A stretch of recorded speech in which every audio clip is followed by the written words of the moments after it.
কসাই মুদির তার হাতের মধ্যে যেরকম নিরহ মুসলমান নিরাপত্তা ছিল না, ঠিক তেমনি ভাবে আমাদের বাংলাদেশের মুসলমান আলেম কোরআনের হাফেজ তারাও কিন্তু শেখ হাসিনার হাতে এরকম নিরাপত্তা পায় না। অতএব আমরা বলতে পারি শেখ হাসিনা আর মোদি উভয়ের মধ্যে কোনো ব্যবধান নাই। মোদির যেই অবস্থা আমাদের শেখ হাসিনারও ঠিক স্যাম্পল সেই অবস্থায় ছিল। অতএব আমি এটার থেকে বলতে চাই, যারা আলেমদের সাথে শত্রুতামি করে, আল্লাহ তাআলা বলেন আমি তাদের সাথে যুদ্ধের ঘোষণা করি। আলেমদের সাথে বহুত খেলতে আসছে, খেলতে খেলতে শেষ পর্যন্ত জামাই যেই জায়গায় স্ত্রী সেই জায়গায় চলে গেছে, এতে কোনো আমাদের আপত্তি নাই। কিন্তু বুঝার বিষয় হলো মোদিকে যখন মারা যাবে, আজরাইল যখন টান দিয়ে তার রূহটা বাহির করে নিবে, তখন কিন্তু মোদি জান্নাতে যাবে না, সোজা জাহান্নামে যাবে। রাসূলের হাদিস অনুযায়ী বোঝা যায় যার সাথে যার সম্পর্ক, যার সাথে যার মহব্বত, তার সাথে তার হাসর। অতএব আমি বলতে চাই শেখ হাসিনা জান্নাতি না, জাহান্নামী ছাড়া আর কিছু না, আর কিছু নয়। কি বুঝাইবেন? আমাদের কিছু মোল্লা মৌলবীরা আছে 5 টাকা 10 টাকা ডিম খেচুরি খাইয়া কফিলউদ্দিন সরকার কোথায় সুন্নি আলেমরা যারা সুন্নির নামে মানুষকে ধোঁকাবাজে ভণ্ডামির মধ্যে লিপ্ত করো, তোমরা আজ কোথায়? তোমার রাসূলের ব্যাপারে গালি দেয়, তোমার জবান উচ্চারিত হয় না। তোমার আল্লাহর নামে গালি দেয়, তোমার জবানে আওয়াজ হয় না। আওয়াজ তোমার ওই সময় হয় মাজার ভাঙ্গার বিষয় যায় তোমার আওয়াজ হয়। বুঝা গেছে মাজার তোমার ধান্দা ছাড়া আর কিছু নয়। অতএব দামদামি বন্ধ করো। আর যদি দামদামি করতে চাও, আশিকের রাসূল দাবিদার করিয়া তুমি দামদামি করতে পারবে না। শয়তানের রাসূল হিসাবে একবার না 100 বার দামদামি করো, প্রয়োজন আমরাও তোমাকে 10 টাকা দিব। যেই সমস্ত ডক্টর ইউনূস, ওনাকে আমি ধন্যবাদ জানাই একবার না 100 বার, কিন্তু আপনি ওই সমস্ত লোকগুলাকে বহিষ্কার করে সংস্কার করতে হবে উপদেষ্টার মধ্যে, যারা এখনো 5 হাঁটা গোলামি করতেছে, এনডিআর যারা এখনো 5 হাঁটা গোলামি করতেছে স্বৈরাচার সরকারের। অতএব আমি এটা বুঝাইতে চাই, সেই যদি স্বৈরাচার হয়ে থাকে, এখন আমার যদি আইসা যদি কেউ যদি স্বৈরাচারী কায়েম করে, তাহলে যেই লাও বলেন, যেই লাও সবাই বলেন যেই লাও, তাহলে আমার সাইদের দুনিয়া থেকে শহীদ হওয়ার মানিটা কি? আমার মুগদার শহীদ হওয়ার মানিটা কি? আমার হাফেজে কোরআনের শহীদ হওয়ার মানিটা কি? যদি এইটা হতো তাহলে তো সেই থাকতো। আমরা এটা বুঝাইতে চাই, কোন জায়গার মধ্যে ভারত আমেরিকার দালাল থাকতে পারবে না। আপনারা কি বলেন? দালালদের কোনো আস্থা নয়, জ্বালায় দাও, পুড়ায় দাও। ইন্ডিয়ার কোন দালাল আমাদের দেশে দেখতে চাই না, দেখতে চাই না। আর যেখানে পাবে সেখানে শায়েস্তা করার জন্য কোন কোন যুবক রাজি আছো? হাত খানা বাড়ায় দাও।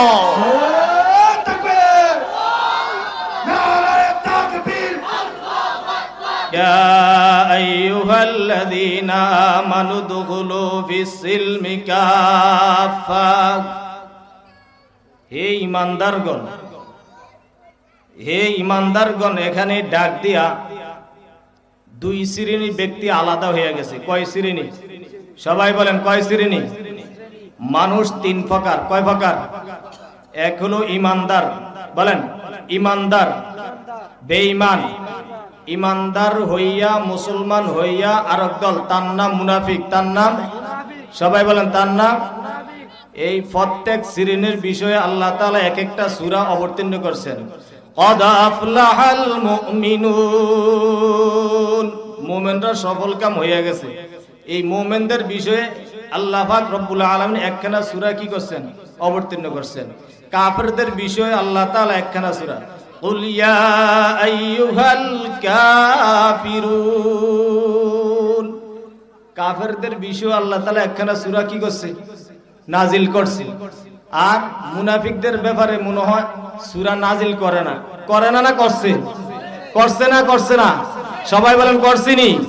ইযা জাআকাল মুনাফিকুনা ক্বালু নাশহাদু ইন্নাকা লারাসূলুল্লাহ ওয়াল্লাহু ইয়ালামু ইন্নাকা লারাসূলুহু ওয়াল্লাহু ইয়াশহাদু ইন্নাল মুনাফিকিনা লাকাযিবুন। মুমিন সোজা জান্নাতে যাবে। কোথায় যাবে বলেন? মুমিন সোজা, কাফের সোজা জাহান্নামে। কাফের সোজা, মুনাফিক জাহান্নামে। নি শুধু ইন্নাল মুনাফিকিনা ফিদ দারকিল আসফালি মিনান নার। হে দুনিয়ার জগতের মানুষ, আমি আল্লাহ তাআলা তোমাদেরকে ঘোষণা দিতেছি, কোন মানুষের উপরে যদি বোঝা থাকে, যেরকম নাকি একজন মানুষ উপরে, তার উপরে এরকম 1 মন ওয়ালা একটা বোঝা, তারপরে যে থাকে তার উপরে 2 মন, এরকম স্থির থাকতে থাকতে থাকতে থাকতে যে সর্বশেষ নিচে ফরজা ফুসিয়া যায়, আল্লাহ তাআলা এরকম ভাবে তার মাথার মধ্যে বোঝা দিতে থাকে। মুনাফিক যারা, তারা তো জাহান্নামে যাবে, কাফেররাও জাহান্নামে যাবে। কাফেরদের আযাব, তারা জাহান্নামের মধ্যে যা পাওয়ার তা পাবে, কিন্তু কাফেরদের চাইতেও বেশি ভাগে মারাত্মক মুনাফিকদেরকে আল্লাহ তাআলা সাজা দিবেন। নাউজুবিল্লাহ।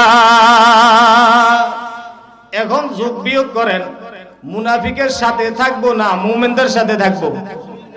মুনাফিক আমাদের সমাজে আছে না নাই? আমি তো মনে করি মুনাফিক কাদেরকে বলা হয়? এদিক সেদিক তার নাম মুনাফিক। বলেন এদিক সেদিক তার নাম, সবাই বলেন এদিক সেদিক তার নাম। এদিক মানি ডান, আমি আমার হাত দিয়ে দেখে, এদিক মানি ডান, এদিক মানি বাম, দোনো দিক মিল্লা মাঝখানে যে থাকে সে হলো মুনাফিক। কোন হিসাবে বলছি? আল্লাহ জাল্লা জালালহু কালামে হাকিমের মধ্যে বলেন, কিয়ামতের দিন আল্লাহ পাক রব্বুল আলামিন যারা ঈমানদার তাদেরকে ডান হাতে আমলনামা দিবে, যারা বেঈমান তাদেরকে বাম হাতে আমলনামা দিবে। অতএব বোঝা যায় আমলনামা যাদের ডান হাতে আসবে তারা ডান দিকে থাকবে, আর যাদের আমলনামা বাম হাতে আসবে তারা বাম দিকে থাকবে। সূরা ওয়াকিয়ার মধ্যে আছে।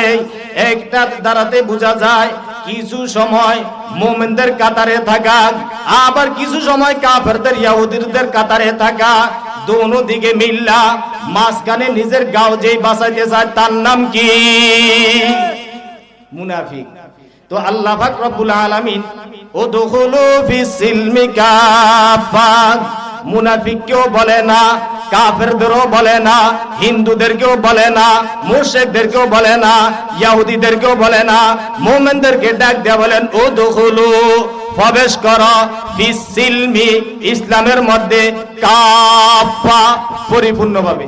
কিসের ভাবে? পরিপূর্ণভাবে। পরিপূর্ণ, বুঝেননি কথা? পরিপূর্ণভাবে ইসলামের মধ্যে কি করো?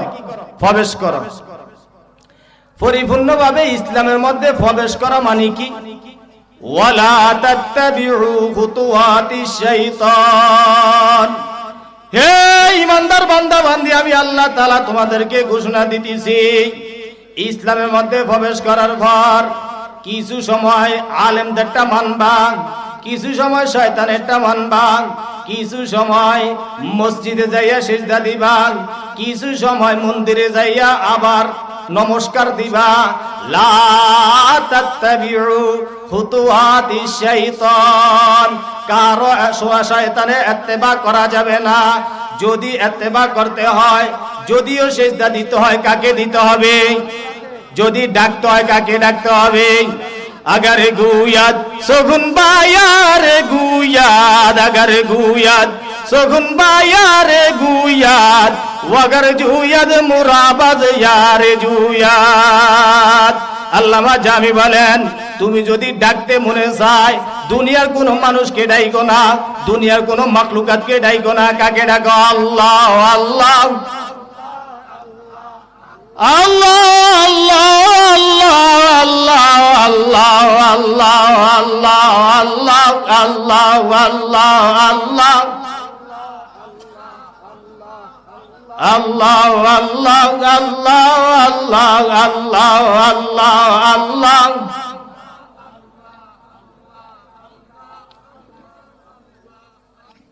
এই ডাকটা যদি শেষ রাত্রে যদি দেওয়া যায় তো আল্লাহ জাল্লা জালালুহু আম্মা নাওয়ালু বলেন, আল্লাহ তাআলা ওই বান্দার ডাকতে ডাকতে এক পর্যায়ে এমন অবস্থা হয়ে যায়, আল্লাহ তাআলা স্বয়ং তার কুদরতি হাতের ডানা মেলে দেয়, বান্দা তুই আমার কুদরতি কোলে আয়। সুবহানাল্লাহ। যাই হোক, আমি যে আলোচনা করতে চাইছিলাম এখানের মধ্যে থেকে একভাবে আলোচনা শেষ। যেহেতু আমাদের ওস্তাদ, হাজারো ওস্তাদের ওস্তাদ, তিনি আসতেছেন, আসবেন, হুজুর একটু আরাম করতেছেন, এর ফাঁকি দিয়ে আমি নাখান তাকে একটু সুযোগ দেওয়া, এটা অত্যন্ত মেহেরবানি আর করম ছাড়া কিছু না। এখন আপনাদেরকে কিছু কথা বলতেছি একটু বুঝার জন্য। আল্লাহ পাক রব্বুল আলামিন বলছেন উদখুলু ফিস সিলমি কাফা, পরিপূর্ণভাবে কোথায় প্রবেশ করো? এই আওয়াজ আয় না। আমি তো দেখি আলহামদুলিল্লাহ অনেক মানুষ, আমার এই ছোট্ট মানুষের আলোচনায় তো মানুষ হয় না, আলহামদুলিল্লাহ অনেক মানুষ। আল্লাহ তাআলা বলছেন পরিপূর্ণভাবে কোথায় প্রবেশ করো? ইসলামে। ইসলামে কোথায়? সবাই বলেন কোথায়? আমাদের ধর্ম কি? সবাই বলেন ধর্মের নাম কি? আমরা মুসলমান না হিন্দু? আমাদের কালিমা কি? বলেন লা ইলাহা, লা ইলাহা, নাই কোনো মাবুদ, কোনো লাত নাই, উজ্জা নাই, আস্তান নাই, গুজরাট নাই, কেউ নাই। যদি থেকে থাকে তিনার নাম হলো আল্লাহ। আমার দিলে, আপনার দিলে, সকলের দিলে যদি থেকে থাকে তার নাম কি? আল্লাহর নামে তো আসতে লাগলেন মিয়া। আরে ইন্ডিয়ার মধ্যে, ভারতের মধ্যে যে আমাদের মুসলমানরা যারা এখনো আছে, যারা দিন দিন নির্যাতন নিপীড়িত হইতেছে, তারপর ওই মুসলমানদের কণ্ঠ এত নিস্তব্ধ হয় না। তাদের কণ্ঠ তো আল্লাহু আকবার ধ্বনিতে, এখনো মসজিদের আযান হয় আল্লাহু আকবার ধ্বনিতে, এখনো তো নামাজ হয়, মসজিদে মুসলিমরা যাইতে থাকে। কিন্তু আমরা স্বাধীন দেশে থাইকা আমরা আল্লাহর নামটা নতুন বউ পুত্র বধুর মতন শিস করে নিলাম। কারণটা কি? বুঝা গেল আমাদের দিলের ভিতরে ইত্তাবিউ খুতুওয়াতিশ শাইতান, শয়তানে ইত্তেবা করার কারণে, পরিপূর্ণভাবে ইসলামে প্রবেশ না করার কারণে এখনো আমার দিলের ভিতরে শয়তান কাজ করতেছে। ঠিক কি ঠিক না? আল্লাহ বলেন পরিপূর্ণভাবে ইসলামের মধ্যে প্রবেশ করো। ওয়ালা তাত্তাবিউ খুতুওয়াতিশ শাইতান, শয়তানে ইত্তেবা করা যাবে না। শয়তান আমাদের বন্ধু না দুশমন? সবাই বলেন বন্ধু না দুশমন? শয়তান শেষ পর্যন্ত সবাই বুঝে শয়তান আমাদের ভীষণ শত্রু। কি শত্রু না? শত্রু কেন? শত্রু হওয়ার মানে কি? আওয়ামী লীগ যেই ভাই সেও আমার মসজিদে নামাজ পড়ে, বিএনপি যেই ভাই সেও আমার মসজিদে নামাজ পড়ে, তাহলে আওয়ামী লীগ আর বিএনপির সাথে সংঘর্ষ কোথায়? বলে আমি তো স্পষ্ট এটাই বলি, সংঘর্ষ কোনো জায়গার জমিন নিয়ে না, তার বিবাহ শাদীর মধ্যে কোনো সমস্যা নাই। সমস্যা যদি হয়ে থাকে একটাই হয়, আওয়ামী লীগ ভাই বলে আমার সরকারকে তুমি ভোট যদি দাও তাহলে তুমি আমার বন্ধু, আর বিএনপি বলে তুমি যদি আমার সরকার যদি ভোট দাও তাহলে আওয়ামী লীগ ভাই তুমি আমার বন্ধু। যদি কেউ যদি একজনের ভোটার যদি আরেকজনের ভোটের মধ্যে যদি না যায়, একে অপরের জন্য ফিডাফিডি সৃষ্টি করতে হয় না, এমনেই শত্রু হয়ে। ঠিক কি ঠিক না? সিস্টেম এরকম না। শয়তান আমাদেরকে কখনো আমাদেরকে মাথার মধ্যে আঘাত করে না, আমার স্ত্রীর মধ্যে আঘাত করে না, আমার বাবার মধ্যে আঘাত করে না, আমার সংসারের মধ্যে ঝামেলা লাগায় না। তাহলে শয়তান আমাদের দুশমন হলো কিভাবে? শয়তান আমাদের দুশমন হলো ওইভাবে যেই দিন মেনেছিলাম লা ইলাহা ইল্লাল্লাহ, আল্লাহ তাআলা ছাড়া কোনো মাবুদ নাই, কোনো ইলাহ নাই, একমাত্র যদি আমাদের যদি প্রভু থাকে, ইলাহ থাকে, রব থাকে, তিনার নাম হলো আল্লাহ। শয়তানের ফলবন্দী হলো আল্লাহ তাআলা যখন শয়তানকে বলল হযরত আদম আলাইহিস সালাতু ওয়াস সালামকে সিজদা দেওয়ার জন্য, কিন্তু আদম আলাইহিস সালাতু ওয়াস সালামকে সিজদা না দিয়ে উল্টা আরো জবাব দেয়। আমার স্বাভাবিকভাবে আমার যেই তাকাব্বুরি দেখাইয়া, অহংকারী দেখাইয়া যে আমি হইলাম ঊর্ধ্বের জগতের মানুষ, অর্থাৎ আজাজিল জিন জাতির মধ্যে ছিলেন, তো তিনি বলে আগুনের চিস্টাম লেলিহা এগুলি উপরের দিকে ওঠে। কিসের দিকে ওঠে? উপরের দিকে। আর মাটি হলো নিচে, তো মাটির স্বভাব নিচে থাকা, আগুনের স্বভাব উপরের দিকে উঠা। এই যে তাকাব্বুরি অহংকারী করেছে, করার কারণে আল্লাহ তাআলা তাকে চিরজীবনের জন্য জাহান্নামে, যিনি জান্নাতি ব্যক্তি ছিলেন, তাকে জাহান্নামের জন্য আবাদুল আবাদ, অবধারিত, লাঞ্ছিত, অপমানিত করে আল্লাহ তাআলা তাকে জাহান্নামের মধ্যে দিয়ে দিলেন। তাহলে বুঝা গেল আল্লাহর হুকুম না মানার কারণে এই যার ব্যাপারে বলা হয় সেজদাগুলি যদি পুরা জমিনের মধ্যে যদি ছড়ায় দিত তাহলে এমন কোন জায়গা বাকি থাকতো না যে এই জায়গার মধ্যে তার সেজদা জায়গাগুলা না পড়তো, এত পরিমাণে সেজদা দিল। কিন্তু আল্লাহর ছোট্ট একটা কথা অমান্য করার কারণে সেই কি এখন জান্নাতি রইল না জাহান্নামী হয়ে গেল? এই সবাই বলেন, জান্নাতি হলো না জাহান্নামী হয়ে গেল? জাহান্নামী হয়ে গেল। কথা মানার কারণে না না মানার কারণে? সবাই বলেন, মানার কারণে না না মানার কারণে? আল্লাহ তাআলা বলেন, ওয়ামা খালাকতুল জিন্না ওয়াল ইনসা ইল্লা লিয়াবুদুন, আমি মানব জাতিকে সৃষ্টি করি না, জিন জাতিকে সৃষ্টি করি না।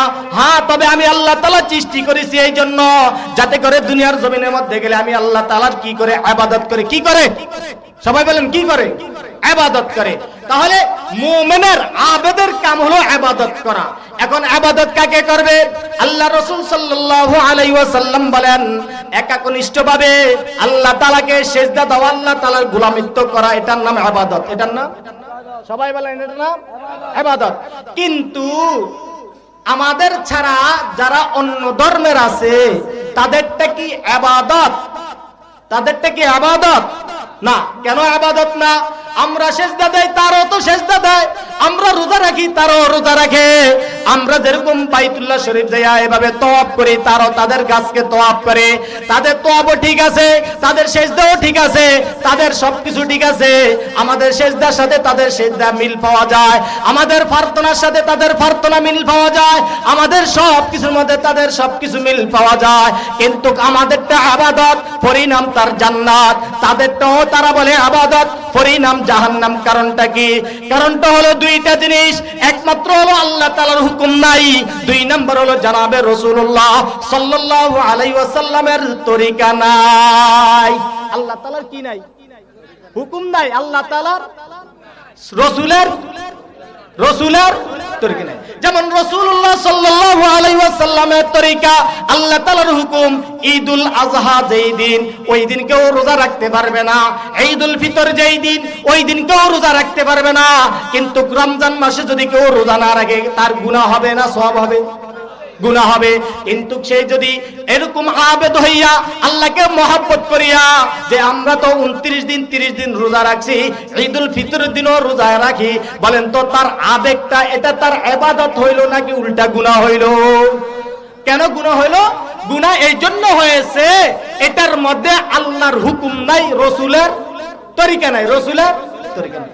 সর্বশেষ কথা যেটা আমরা এক সূত্রে জানতে পারলাম, হিন্দুদের সাথে, ইহুদিদের সাথে, খ্রিস্টান, নাসারা, বিধর্মীদের সাথে আমাদের কোনো শত্রুতামি নাই। কিন্তু শত্রুতামি নাই কোন হিসাবে? সে আমাকে প্রহার করে না, আমি তাকে মারি না। সে আমাকে কোনো কাজে আঘাত করে না, আমিও তাকে করি না। সেই জন্য সে আমার কোনো দুশমন না। কিন্তু আরেক দিক দিয়ে তাকালে সে আমার দুশমন।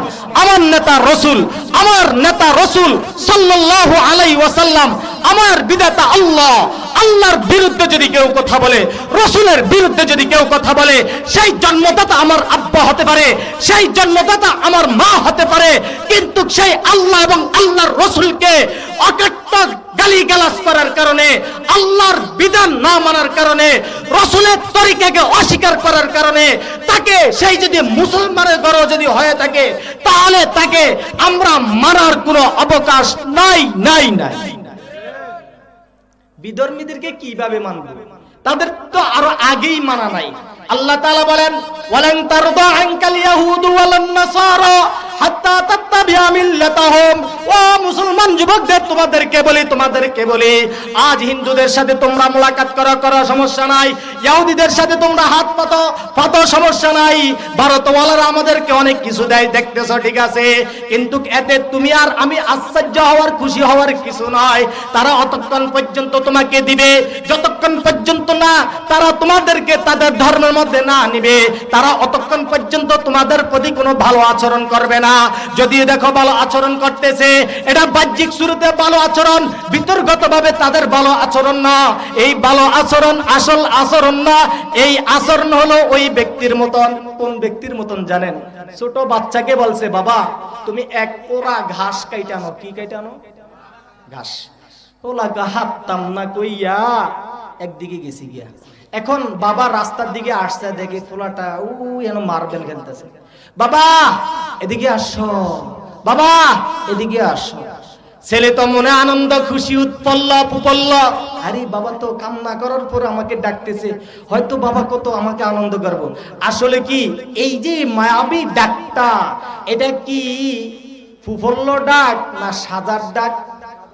ডাক দিয়ে আনবো, আনার পরে হাতে ধরবো, ধরার বাইক নিতে নিতে চিকনা জিংলা কাঁচা জিংলা দিয়ে কড়া লাগাইবো। লাগাইবো কি লাগাইবো না? ওই মিয়া আমাদেরকে ভারত বা ইন্ডিয়া যেটাই বলেন, তারা আমাদেরকে পেঁয়াজ দেয়, মশলা দেয়, এই দেয় সেই দেয়। তার মানে তারা আমাদের সাথে বন্ধুত্ব করতেছে না, না, তারা আমাদের এই দেশটাকে তাদের দখলদারি বানানোর জন্য পায়তারা করতেছে। আজকে এই মাহফিল থেকে ওয়াদা আবদ্ধ আমরা হই, আমাদের পার্শ্ববর্তী যেহেতু এটা বিভিন্ন ধরনের বিভিন্ন জাতি আমাদের দেশে বসবাস করে, করুক, তাদেরকে আমরা যতটুকু হেল্প করার হেল্প করব, কিন্তু যতক্ষণ পর্যন্ত তাদের সাথে আমাদের হেল্প চলবে, যতক্ষণ পর্যন্ত আল্লাহর বিরুদ্ধে কথা বলবে না, যতক্ষণ পর্যন্ত কোরআনের বিরুদ্ধে কথা বলবে না, যতক্ষণ পর্যন্ত রাসূলের বিরুদ্ধে কথা বলবে না, যতক্ষণ পর্যন্ত আমার কোরআন নিয়ে কথা বলবে না, মাদ্রাসা নিয়ে কথা বলবে না, মসজিদ নিয়ে কথা বলবে না, 100 বার না 1 কোটি বার তোমাদেরকে হেল্প করতে রাজি আছি।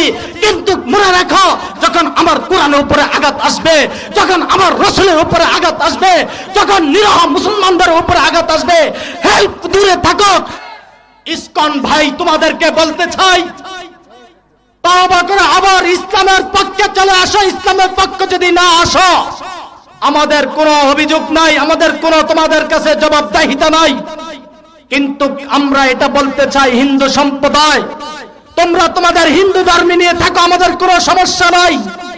কিন্তু ইসকন নামে যাই কসাই মুরিদ, যে আমাদের কসাই মুদির, যে আমাদের বাংলাদেশে পরস্পর মানুষের মধ্যে, মাজলুম মুসলমানদের মধ্যে ভাইয়ে ভাইয়ে দ্বন্দ্ব লাগাই দিয়ে গেছে, এরকম পার্শ্ববর্তী ঘরের সাথে পার্শ্ববর্তী যে দ্বন্দ্ব লাগাই দিয়েছে, এটা আমাদের শেখ হাসিনা করে না। আমি এটা বলতে পারবো। যারা বলবে যে হুজুর মনে ওলামা লীগ করে, যার কারণে আওয়ামী লীগের পক্ষে কথা বলছে, আমি বলতে চাই এটা যদিও হাসিনা করে না, আমি 100 বার জানি, কিন্তু প্রশ্ন হবে হুজুর কে করেছেন?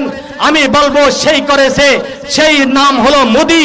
মোদি যে ফর্মুলা দিয়েছে, সেই ফর্মুলা অনুযায়ী আমাদের মাননীয় আগের যে কুল সরকার বলেন আর ফেসিবাদ বলেন আর যাই বলেন বলতে পারেন, তার কারণ হলো কসাই মুদির তার হাতের মধ্যে যেরকম নিরহ মুসলমান নিরাপত্তা ছিল না, ঠিক তেমনি ভাবে আমাদের বাংলাদেশের মুসলমান আলেম কোরআনের হাফেজ তারাও কিন্তু শেখ হাসিনার হাতে এরকম নিরাপত্তা পায় না।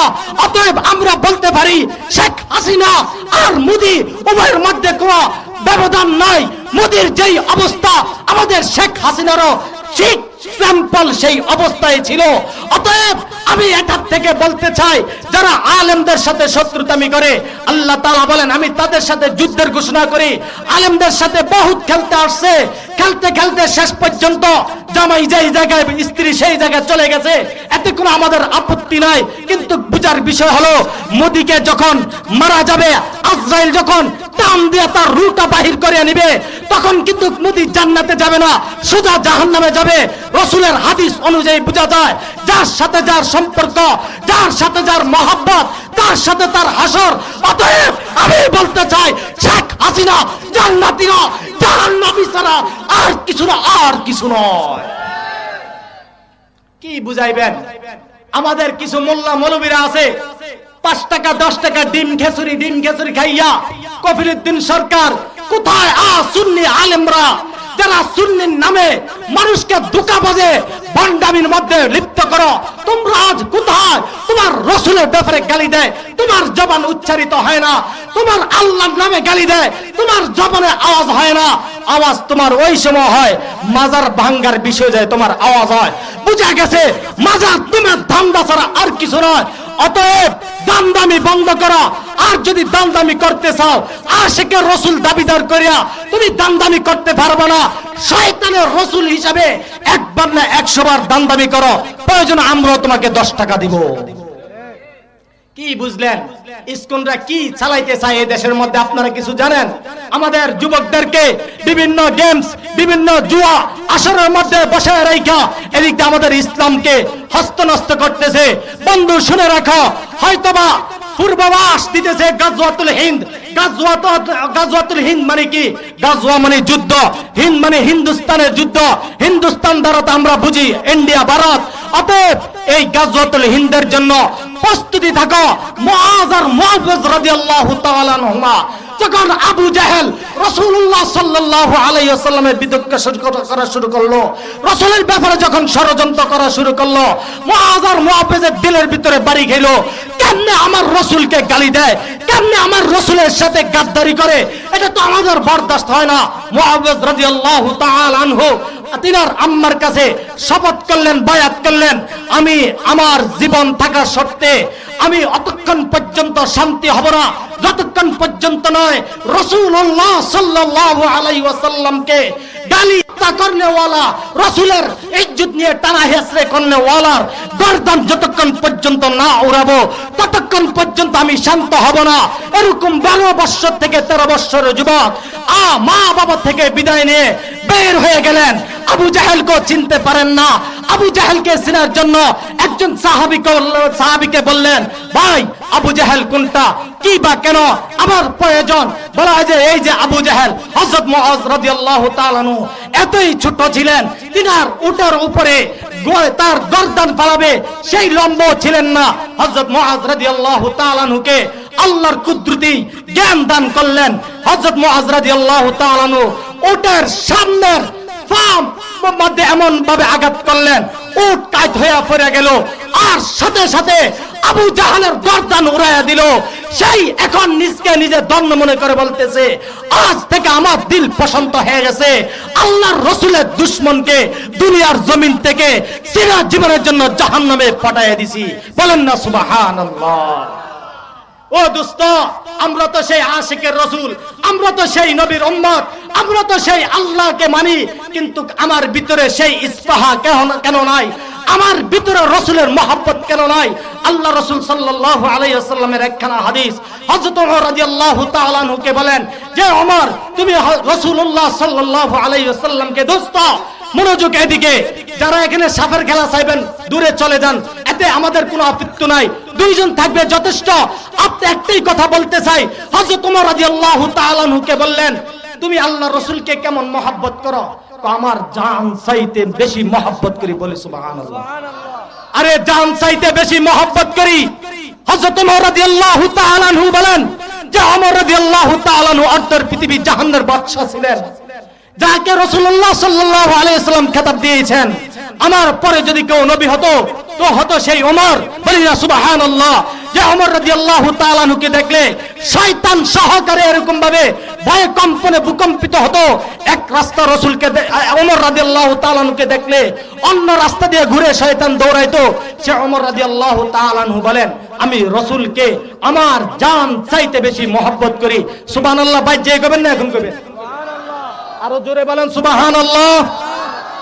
ওমর রাদিয়াল্লাহু তাআলা আনহুকে আল্লাহ রাসূল সাল্লাল্লাহু আলাইহি ওয়াসাল্লাম বলেন, আমার জান যার হাতে, ওই খোদার কসম খায়া বলি, লা ইউমিনু আহাদুকুম, লা ইউমিনু আহাদুকুম, লা ইউমিনু আহাদুকুম হাত্তা আকুনা হাব্বা ইলাইহি মিন ওয়ালিদিহি ওয়া ওয়ালাদিহি ওয়ান নাসি আজমাইন। অতক্ষণ পর্যন্ত যার হাতে আমি রব্বের, আমি আল্লাহর রাসূল সাল্লাল্লাহু আলাইহি ওয়াসাল্লাম বলেন, যার হাতে আমার জান, ওই রব্বের কাবা কসম খায়া বলি, যতক্ষণ না পর্যন্ত আমি রাসূলকে তার নিজ জান থেকে, তার সন্তান থেকে, তার সন্ততি থেকে, তার স্ত্রী থেকে, তার জায়গা থেকে, তার জমিন থেকে, তার নেতা থেকে, তার নেত্রী থেকে আমি রাসূলকে যতক্ষণ পর্যন্ত না ভালো না বাসবে অতক্ষণ পর্যন্ত সেই মুমিন হতে পারবে না, পারবে না, পারবে না। এখন আপনাদেরকে বলতে চাই, আমাদের বিএনপি ভাইয়েরা আছে, আলহামদুলিল্লাহ অনেকে ভালো, আবার না বললে হক কথা আলোচনা হবে না। আমি কিন্তু সাধারণত ভাবে শেখ হাসিনা যাওয়ার পরে ওর বিরুদ্ধে কোনো কথা বলি না। যত কথা বলেছিলাম সেই ক্ষমতা থাকা অবস্থাতে বলেছিলাম। কেন বলি না? আমার কথা হলো, খালি মাঠে যদি গোল দেওয়া এটা পুরুষত্বের কাজ না, কাপুরুষের কাজ। অতএব সেই এখানে নাই, তার কথা বলেও কোনো লাভ নাই। এখন বলতে হবে আমরা যারা আছি তাদের কথা বলতে হবে, ঠিক কি ঠিক না? যেই সমস্ত ডক্টর ইউনূস, ওনাকে আমি ধন্যবাদ জানাই একবার না 100 বার, কিন্তু আপনি ওই সমস্ত লোকগুলাকে বহিষ্কার করে সংস্কার করতে হবে উপদেষ্টার মধ্যে, যারা এখনো পাঁচ হাঁটা গোলামি করতেছে, এনডিআর যারা এখনো পাঁচ হাঁটা গোলামি করতেছে স্বৈরাচার সরকারের। অতএব আমি এটা বুঝাইতে চাই, সেই যদি স্বৈরাচার হয়ে থাকে, এখন আমার যদি আইসা যদি কেউ যদি স্বৈরাচারী কায়েম করে, তাহলে যেই লোক বলেন, যেই লোক সবাই বলেন যেই লোক, তাহলে আমার সাইদের দুনিয়া থেকে শহীদ হওয়ার মানিটা কি? আমার মুগদার শহীদ হওয়ার মানিটা কি? আমার হাফেজে কুরআনের শহীদ হওয়ার মানিটা কি? যদি এইটা হতো তাহলে তো সেই থাকতো। আমরা এটা বুঝাইতে চাই, কোন জায়গার মধ্যে ভারত আমেরিকার দালাল থাকতে পারবে না। আপনারা কি বলেন? দালালদের কোনো আস্থা নয়, জ্বালায় দাও, পুড়ায় দাও। ইন্ডিয়ার কোন দালাল আমাদের দেশে দেখতে চাই না, দেখতে চাই না। আর যেখানে পাবে সেখানে শায়েস্তা করার জন্য কোন কোন যুবক রাজি আছো? হাত খানা বাড়াইয়া দাও।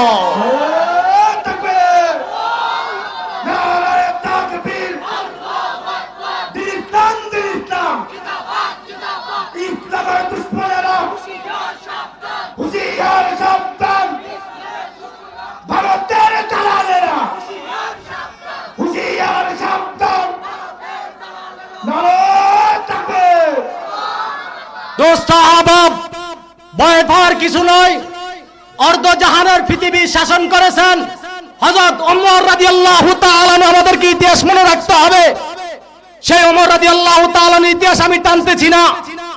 সর্বপ্রথম দুনিয়ার মধ্যে যিনি সৃষ্টি হয়েছেন তার নাম কি? সবাই বলেন হযরতে, সবাই বলেন হযরতে, আবার বলেন হযরতে। এখন আপনাদের কাছে প্রশ্ন, আদম আলাইহিস সালাতু ওয়াস সালাম হিন্দু ছিলেন না মুসলমান ছিলেন? এ আওয়াজে বললে হইব না। এলে তাঙ্গরে কন্যা ধরা আমাদেরকে কন্যা কারণ কি জানেন? ওই যে নদীর সাহেবের একটা কথা বলতে হয়, এক সাপ মুড়ি হইছে, মুড়ি দেওয়ার পরে বলছে তুমি কারো কোনো ঠুক টুক দিও না, কোনো কিছু করো না। তো মুড়ি দিয়ে মানছে একবারে মানার মতন। অন সাপ কাউকে যদি কামড় নাও দেয়, কিন্তু ইটা দেয়নি, দেয়নি, দেয়নি। মুসলমান তোমরা কিছু করবে না, ঠিক আছে, কিন্তু তোমাদের কুরআন শরীফকে গির্জার মধ্যে তারে ফালাইয়া আবার তোমাদেরকে মামলা করবে। অতএব হুঁশিয়ার থাকতে হবে। তোমারে মুরিদ বানাইছে, চুপচাপ রয়েছে, আঙ্গ মতন আরে চুপচাপ রয়েছে, বিজি কি কয় বিজয় দরবেশের মতন চুপচাপ রয়েছে। মারছে মারার মতন, কয়েকদিন পরে সবক পাল্টাইতে গেছে আর কয় কিরে সাপ তোর এই অবস্থা। আমারে আমনে সবক দিয়েছেন কারো কোনো কিছু না করতে, কয় তোরে কামড় দিতে না করছি, তোমারে কি ফুসফাস করতে কি না করছি নাই? এই তোমারে ফুসফাস করতে না করছি। তুমি যদি হানা দত্তা, তুমি যদি ফুস করতা, তাহলে হতে পারে তোমার ভয়ে কম্পনে ভূকম্পিত হয়ে সেই এখান থেকে পালায়ে যাইত। কিন্তু তুমি ফুসফাস না করার কারণে, তুমি হানা না ধরার কারণে তোমাকে মারতে আসে। ঠিক মুসলমান তোদেরকেও বলতেছি, তোমরা যদি না করো, কাউকে কোন ইহুদিকে যদি আঘাত না করতে, কমাস কম নারায়ে তাকবীর গর্জন দিয়ে এটাই বুঝাই দিতে হবে মুসলমান এখনো ঘুমায় না। মুসলমান এখনো শাহ ওলিউল্লাহ মুহাদ্দিস দেহলভী এবং আজিজুল হক রাহমাতুল্লাহ আলাইহি মুফতি আমিনের সন্তানরা এখনো বাংলার জমিনে ঘুমায় রয়েছে। অতএব কোন ইহুদি নাস্তিক মুরতাদ যদি কোন পায় তারা করে, এখানের মধ্যে কোনো সুযোগ নাই, সুযোগ নাই, সুযোগ নাই। আওয়াজ দেন না কা? হযরতে আদম আলাইহিস সালাতু ওয়াস সালাম কি ছিলেন? মুসলমান ছিলেন। বলেন কি ছিলেন? ওই সময় পৃথিবীর মধ্যে শুধু হযরত আদম আলাইহিস সালাতু ওয়াস সালামই ছিলেন। তাহলে ওই পুরো পৃথিবীটা কার ছিল? এই মুসলমানের ছিল। কার ছিল? এই পিছে যারা আছেন তারা বলেন ওই সময় পৃথিবী কার ছিল? সবাই বলেন পৃথিবী কার ছিল? সাধারণ ইন্ডিয়া পাইয়া তুমি তো এত বেশি বিশাল কিছু পেয়ে যাও না, পুরা পৃথিবীও পাও না। যদিও পুরা পৃথিবী পাও, তারপরে হযরত আদম আলাইহিস সালাতু ওয়াস সালাম ছিলেন মুসলমান। আমি মনে করি পূর্বকালের ইতিহাস যদি টানতে চাও, তাহলে পুরা দুনিয়ায় মুসলমানদের হাতে ছিল। কি বলেন? এখন কিছু সময়ের জন্য জামাইকে মেয়ে বিবাহ দেওয়ার কারণে জামাই 2 দিন থাকে, 5 দিন থাকে শ্বশুর বাড়িতে, থাকতে থাকতে থাকতে থাকতে এখন কি আপনার বিটা সহকারে কি জামাইরে দিয়া দিবেন? পরে কি করব? লাত্তি দিয়া কইব তুই এ বেতন যা। ঠিক কি ঠিক না?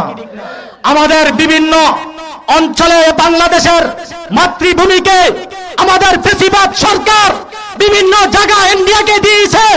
আমি বলতে চাই, যার ভিতরে আল্লাহর ভয় নাই, যার ভিতরে কোরআনের ভয় নাই, যার ভিতরে রাসূলের মহব্বত নাই, যার ভিতরে আলেম ওলামাদের মহব্বত নাই, সেই শুধু জায়গা নয়, সেই শুধু জায়গা নয়, যদি বলতো এক রাত্রে পুরা মুসলিম কান্ট্রিকে তছনছ করে দাও, সে এটা দিতে বাধ্য থাকতো কি থাকতো না? অতএব আপনাদেরকে বলতে চাই, যারা ক্ষমতা আসতে চান, আপনাদেরকে বর্জ্য কণ্ঠে বলতে চাই, যেই দিন থেকে হায়াত নিয়ে আসছি সেই দিনে মৃত্যু অবধারিত, ঠিক কি ঠিক না? কে ধমক দিল, হুমকি দিল, টুমকি দিল, সেইগুলো আমার দেখার বিষয় নয়। কারণ আমাদের উত্তরসূরি সাহাবায়ে কেরামদের ঐতিহ্য আমরা দেখতে পাই। সাহাবায়ে কেরামকে বলে যে আপনি যদি ওমর রাদিয়াল্লাহু হযরত সাহাবায়ে কেরামকে বলা হয় তোমাকে ফাঁসি কাষ্ঠের থেকে ছেড়ে দেওয়া হবে, তুমি যদি বলো মুহাম্মদকে এখানে আনতে পারো তোমাকে ছেড়ে দিব, তখন সাহাবী হযরত খুবাইব রাদিয়াল্লাহু তাআলা আনহু বললেন আল্লাহর রাসূলকে এখানে আনবো আর আমি খুবাইব জীবিত থাকবো, কখনো হতে পারে না। এই মক্কার কাফেররা তোমাদেরকে বলতে চাই, লিডাররা তোমাদেরকে বলতে চাই, আমরা ওই জাতি, যেই জাতি রাসূলুল্লাহ সাল্লাল্লাহু আলাইহি সাল্লাম মদিনা মুনাওয়ারায়, আমি খুবাইব এই জায়গার মধ্যে, আমি খুবাইব জিন্দা থাকা অবস্থাতে রাসূলের পা মুবারকে একটা কাঁটা বসবে আর আমি খুবাইব বরদাস্ত করব, হবে না, হবে না, হবে না।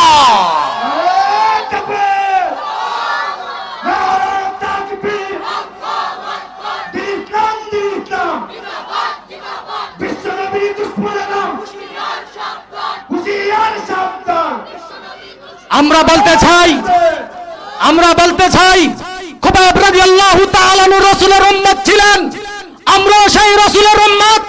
অতএব আমার রাসূলকে নিয়ে কেউ, আমার আব্বাকে নিয়ে কেউ কটূক্তি করব, কিছু কম না, পারলে একটা চুম্মু দিয়ে দিব। আমার মাকে নিয়ে বলবে, আমার ভাইকে নিয়ে বলবে, আমার ছেলেকে নিয়ে বলবে, কিছু কম না। হুঁশিয়ার, সাবধান, আমার রাসূলকে নিয়ে কেউ কথা বলবে সেই জিহ্বার ভিতরে যাইতে দিব না, জিহ্বা উঠায়া ফেলা হবে। ইসকন নামে যে সন্ত্রাসী বাহিনী কানাডা তাদেরকে নিষিদ্ধ ঘোষণা করছে, সবাই বলুন আলহামদুলিল্লাহ।